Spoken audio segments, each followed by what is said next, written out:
Dahil nagkita sa event kagabi ang Don Bell at syempre nandito nga si Julia Barreto.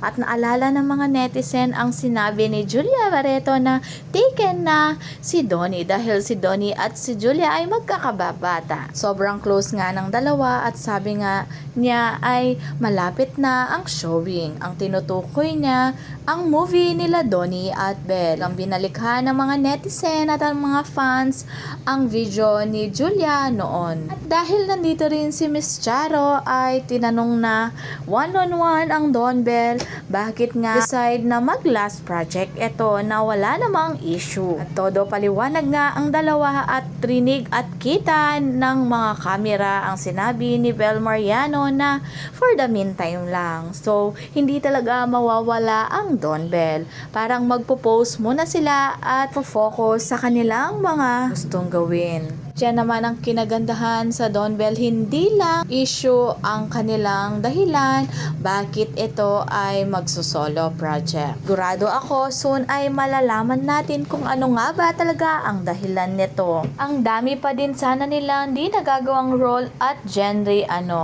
Kasi kung chemistry meron talaga plus visual bagay din sana sila sa mga series na malaki drama. Solid ang fandom pero syempre respect sa decision nila. Ang mahalaga ay may chance pa sila magka-work ulit sa future kasi maayos yung signing off nila. Okay din pala na masyado silang private at low-key na protektahan nila yung samahan nila na meron sila. Tulad nga ng sinabi nila na bigla pati management sa kanila na ayaw talaga nilang mawala ang Don Bell.